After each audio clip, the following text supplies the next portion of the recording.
नमस्कार, मैं हूं ज्योति प्रकाश रंगा और आप देख रहे हैं आरएम न्यूज बीकानेर। मेरे यूट्यूब चैनल ज्योति टाइम्स पर बीकानेर संभाग की तमाम खबरें आप तक प्रतिदिन मैं पहुंचाता हूं।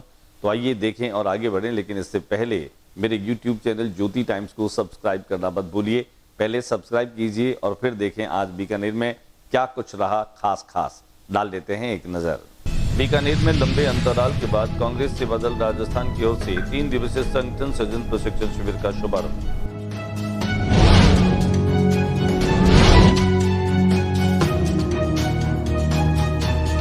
बीकानेर विकास प्राधिकरण 27,000 बीघा फैले गोचर के आसपास कर रहा है अधिग्रहण।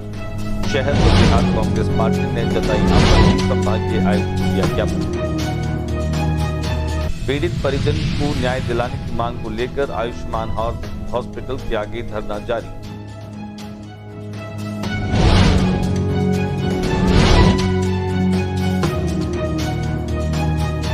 मंगल कलश यात्रा से मद्भागवत कथा सप्ताह महोत्सव का हुआ शुभारंभ।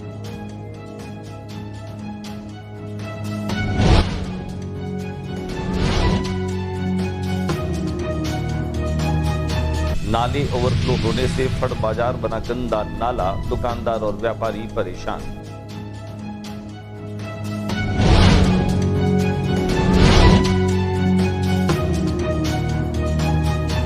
राजस्थान पेंशनर्स इंजीनियर्स सोसाइटी अभियंता दिवस पर वरिष्ठ इंजीनियर्स का किया सम्मान।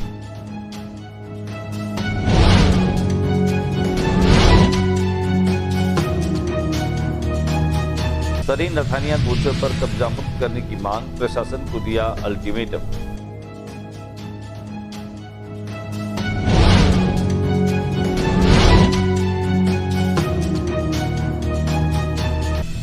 बीकानेर का बेटा अजय गोदारा यूक्रेन में फंसा, भारत सरकार से जंग के मैदान से लगाई मदद की गुहार।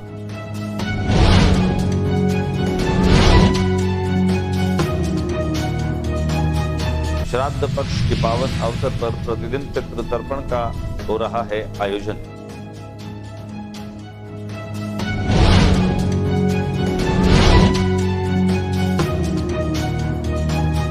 भारत के उत्तर प्रदेश राज्य का एक प्रमुख शहर है मेरठ। गंगा यमुना दोनों क्षेत्र में स्थित है। मेरठ से आए 2 युवा छात्र बीकानेर की गंगा जमनी तहजीब को देखकर हुए प्रभावित। और अब खबरें विस्तार से। बीकानेर में एक लंबे समय के अंतराल के बाद में कांग्रेस से बदल राजस्थान की ओर से 3 दिवसीय प्रशिक्षण शिविर का प्रारंभ हुआ। प्रदेश उपाध्यक्ष और जोन प्रभारी कमल कल्ला के साथ देहात और शहर के प्रशिक्षणार्थियों ने शिविर में संविधान, झंडा संहिता, बौद्धिक सत्र के साथ सेवा दल के सभी प्रकल्पों पर चर्चा की। 3 दिनों तक चलने वाले शिविर के माध्यम से कांग्रेस सेवा दल श्वेत सैनिकों की फौज तैयार करने में जुटी है। शिविर के दौरान राष्ट्रीय संगठन लालजी भाई देसाई सहित कई कांग्रेस नेताओं के शामिल होने की संभावना भी है। तो आइए हम आपको लिए चलते हैं कांग्रेस सेवा दल के इस प्रशिक्षण शिविर में, जहां पर ये श्वेत सेना तैयार हो रही है।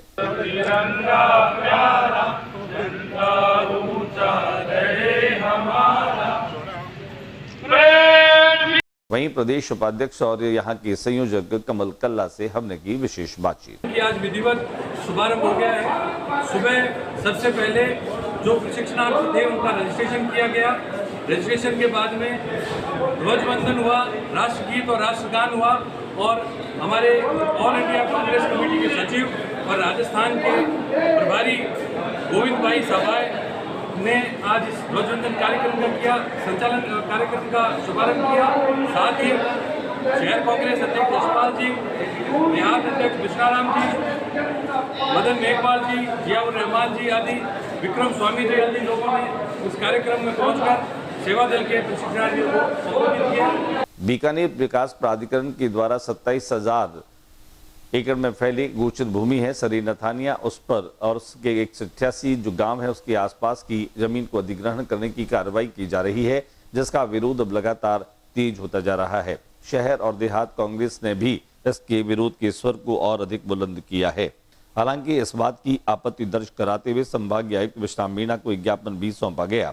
गौ सेवक और सामाजिक संगठनों के बाद अब राजनीतिक संगठनों ने भी इस पर आपत्ति उठा दी है।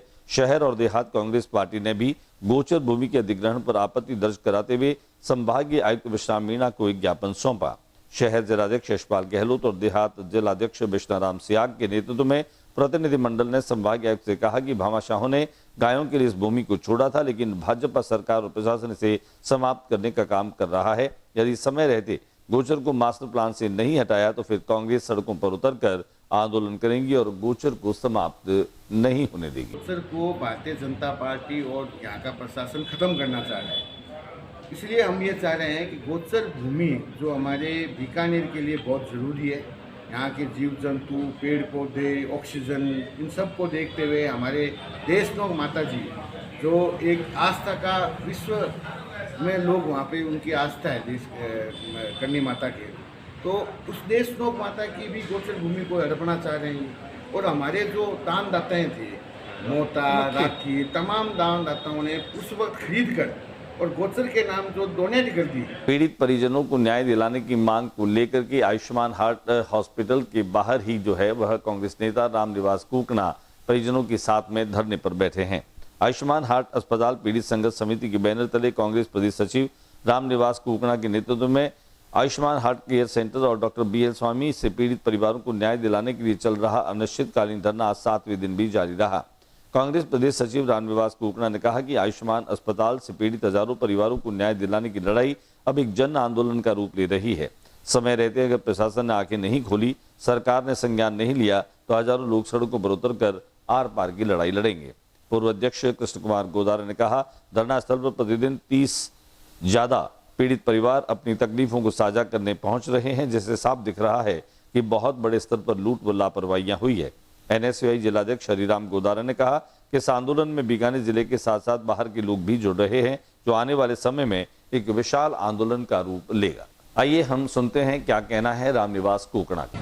बीकानेर के आयुष्मान अस्पताल और डॉक्टर BL स्वामी की हजारों परिवारों से हुई लूट और हजारों परिवारों में मरीजों के साथ लापरवाही के चलते हुई मौतें के विरोध में चल रहे इस अनिश्चितकालीन धरने के आज 6ठे दिन धरना शांतिपूर्ण तरीके से जारी है। हमारी मांग है कि तत्काल प्रभाव से मौत का कुआं इस अस्पताल आयुष्मान को बंद किया जाए, डॉक्टर BL स्वामी के चिकित्सक पेशे को आजीवन प्रतिबंधित किया जाए। मंगल कलश यात्रा से भागवत कथा का शुभारंभ हुआ। जसोसर गेट के बाहर कोठारी हॉस्पिटल के पीछे गोकुल धाम भवन में 7 दिवसीय भागवत कथा सप्ताह महोत्सव का शुभारंभ सोमवार को मंगल कलश यात्रा के साथ में हुआ। सुबह 9 बजे जसोसर गेट स्थित लक्ष्मीनाथ मंदिर से निकाली गई मंगल कलश यात्रा में सिर पर कलश रखकर सैकड़ों महिलाएं हरि नाम संकीर्तन के साथ में कथा स्थल पर पहुंची। भव्य अंदाज में शुरू हुई कथा में श्रद्धालुजनों ने कथावाचक परमहंस 108 राम प्रसाद जी महाराज का स्वागत अभिनंदन कर उनका आशीर्वाद प्राप्त किया। दिखाते हैं हम आपको इस मंगल कलश यात्रा की कुछ तस्वीर।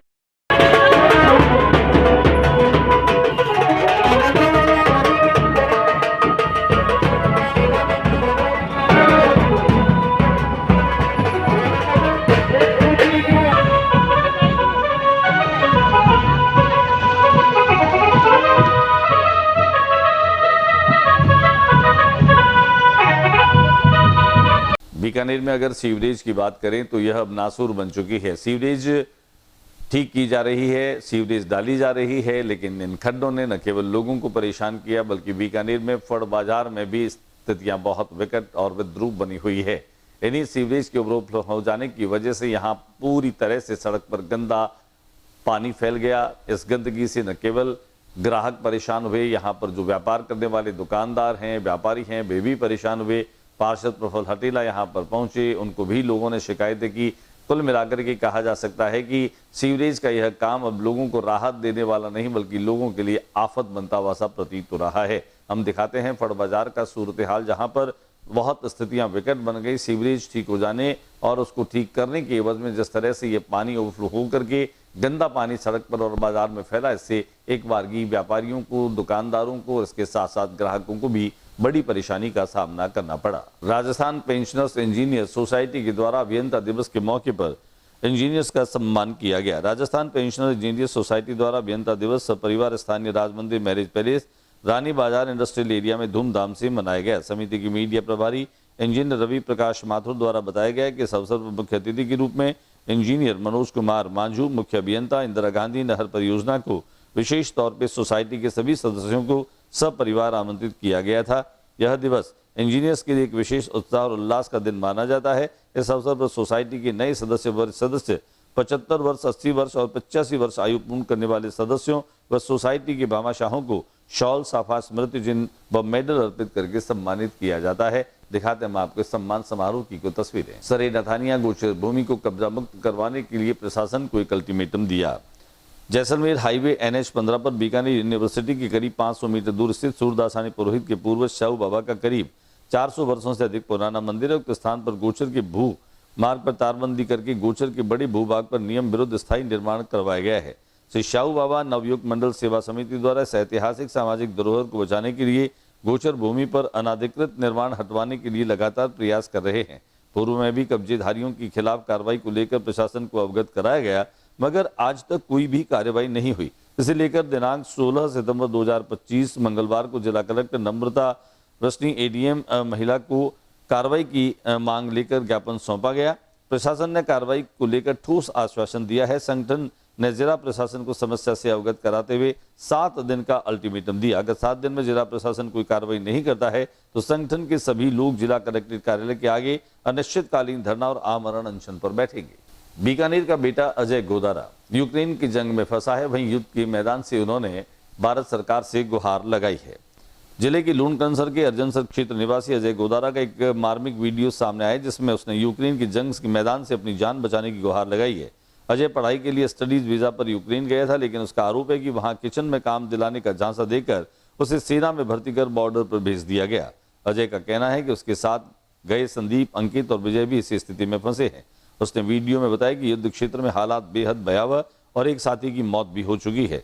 अजय ने आशंका जताई कि कभी भी उसकी जान जा सकती है। वीडियो में उसने भारत सरकार से जल्द मदद पहुंचाने की गुहार लगाई। इस पूरे मामले में अजय के परिवार को गहरी चिंता और सदमे में डाल दिया।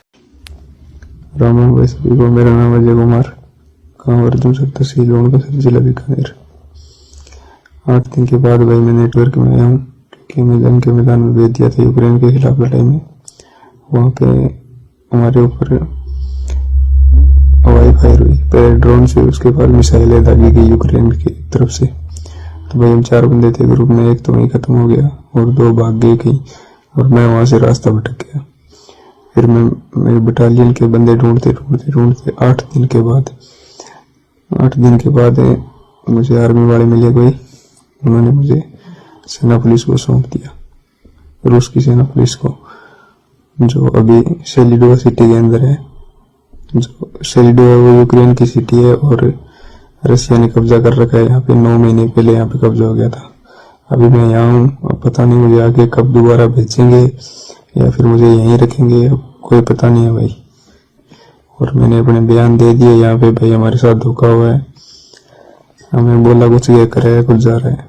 बयान दे दिए मैंने मेरे, आगे देखो भाई अब क्या होता है। अभी इन दिनों श्राद्ध पक्ष चल रहा है और श्राद्ध पक्ष खासतौर से अपने पितरों को श्रद्धा के साथ में तर्पण देने के लिए होता है, जिनमें अपने पितरों के प्रति कृतज्ञता व्यक्त करने का यह समय होता है। और बीकानेर में खासतौर से श्राद्ध पक्ष में ऐसे अनेक दृश्य देखे जा सकते हैं, जहां पर सरोवर में अपने पितरों को तर्पण करते हुए लोग देखे जा सकते हैं।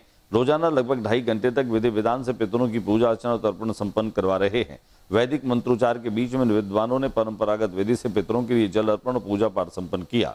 महापुरुषों शहीदों के नाम से तर्पण आयोजन की विशेषता यह भी है कि इसमें केवल परिवारजन्य नहीं, बल्कि महापुरुषों, सन्यासियों, दिवंगत ज्योतिषियों, विद्वान पंडितों और साहित्यकारों के नाम भी तर्पण किया गया। 15 दिनों तक चलने वाले आयोजन में प्रतिदिन 2.5 घंटे तक पूजा पाठ और तर्पण का क्रम चलता है। इसमें शामिल होने वाले श्रद्धालु अपनी आस्था के साथ अपने पितरों को स्मरण कर उनसे आशीर्वाद प्राप्त करने का संकल्प लेते हैं। आयोजन से पूरे क्षेत्र में एक धार्मिक वातावरण बन गया और श्रद्धालु बड़ी श्रद्धा और भक्ति के साथ इसमें भागीदारी निभा रहे हैं। दिखाते हैं हम आपको इसकी कुछ तस्वीरें। भारत में उत्तर प्रदेश तो राज्य का एक प्रमुख शहर है मेरठ, जहां पर गंगा और यमुना दोनों ही जो हैं वह किनारे लगते हैं। यहाँ पर रहने वाले 2 छात्र जो हैं वो बीकानेर में आए। यहाँ की गंगा जमुनी जो तहजीब है उसे देखकर ये छात्र बहुत ही प्रभावित हुए। बीकानेर की उस्ता कला और मथेरन कला के मिश्रण से बनी बीकानेर की सोनेरी कलम, जिस बीकानेर गोल्डन आर्ट के नाम से जाना जाने लगा है, इसी कला के जनक जाने माने पारंगत चित्रकार राम कुमार भादानी से 1 दिवसीय बीकानेर गोल्डन आर्ट का प्रशिक्षण लेने के पहुंचे। शगुन त्यागी जो विद्या नॉलेज इंजीनियरिंग से बीटेक किया है और साथ हनी त्यागी जो कि SSV इंटर कॉलेज से MA किया है। कला के प्रति रुझान और नक्काशी की बारीकियों और कला के प्रति जिज्ञासु के रूप में उन्हें बीकानेर की गोल्डन आर्टिस्ट राम भादानी तक खींच लाई। भादानी ने बताया कि दोनों युवा छात्रों को 1 दिवसीय सुनहरी कलम का प्रशिक्षण दिया गया, जिसमें पेंसिल से सृजन, ब्रश से अंकन, मनोवत, रंग संयोजन, सोने के वर्क और नक्काशियों की बारीकी से उनका अभ्यास करवाया गया। साथ ही बीकानेर की प्राचीन रामपुरी हवेलियों, कलात्मक धरोहरों जैसे स्थलों से भी अवगत कराया गया। भादानी इस कला को संजोए रखने के लिए पिछले 18 वर्षों से कार्यरत है। उनके द्वारा प्राचीन हवेलियों, मंदिरों में 2 दर्जन से अधिक कलात्मक कार्य किया जा चुका है। सुनहरी कलम को लेकर के और राम भादानी की अपनी क्या सोच है, हमने उनसे की बातचीत। हमारे साथ आज मेरिट के स्टूडेंट है जिन्होंने बीटेक किया है और ये बीकानेर गोल्डन आर्ट से काफ़ी प्रभावित हुए हैं। तो इन्होंने 1 दिवसीय प्रशिक्षण का कार्य किया है, जिसमें इन्होंने हमने इनको पूरे जो 7 तरीके की प्रोसेस है उन प्रोसेस को पूर्ण रूप से इनको सिखाया है, जिनके बारे में ये आपको कुछ जानकारी देंगे। राज्य के मुख्यमंत्री भजन लाल शर्मा के निर्देश के अनुसार आगामी 17 सितंबर से लेकर 17 अक्टूबर तक शहरी सेवा शिविर 2025 का आयोजन किया जाएगा। जिला कलेक्टर नम्रता वृष्णि ने कलेक्टर सभागार में संबंधित अधिकारियों की एक बैठक ली। जिले में शिविर की तैयारियों को लेकर जिला कलेक्टर नम्रता वृष्णि ने कलेक्ट्रेट सभागार में संबंधित अधिकारियों को निर्देश दिए। जिला कलेक्टर ने शहरी निकाय, नगरीय निकाय विभाग के अलावा सभी संबंधित 8 विभाग के जिला स्तरीय अधिकारियों को भी निर्देशित किया। शहरी निकायों से समन्वय करते हुए आमजन को शिविर में मौके पर अधिकतम राहत प्रदान करें। शहरी सेवा शिविर में 8 विभागों की भी रहेगी सहभागिता। जिला कलेक्टर ने बताया कि शहरी सेवा शिविर के अंतर्गत 8 विभागों में सामाजिक न्याय अधिकारिता विभाग, जन स्वास्थ्य अभियांत्रिकी विभाग, ऊर्जा विभाग, सार्वजनिक निर्माण विभाग, राजस्व विभाग, महिला एवं बाल विकास विभाग, चिकित्सा और आयोजना विभाग से संबंधित कार्य भी मौके पर ही किए जाएंगे। सुबह 9:30 बजे से लेकर शाम 6 बजे तक इन शिविरों का आयोजन किया जाएगा। आज के बुलेटिन में बस इतना ही। अगले बुलेटिन में नई गतिविधियों के साथ इस समय इसी चैनल पर फिर मुलाकात होगी। न्यूज रूम से आपसे इजाजत लेने से पहले आपसे मेरा बार बार ये अनुरोध रहता है कि आप प्रतिदिन मेरे YouTube चैनल ज्योति टाइम्स पर बीकानेर संभाग की खबरें तो देखते ही हैं। अगर आपको ये खबरें पसंद आती है, आपको ये जानकारियां पसंद आती हैं, तो जाने से पहले प्लीज आप मेरे YouTube चैनल ज्योति टाइम्स को सब्सक्राइब करना मत भूलिए। हो सके तो इसे ज़्यादा से ज़्यादा शेयर भी कीजिए, अपनी प्रतिक्रियाएं भी दीजिए। आज के बुलेटिन में बस इतना ही। नमस्कार।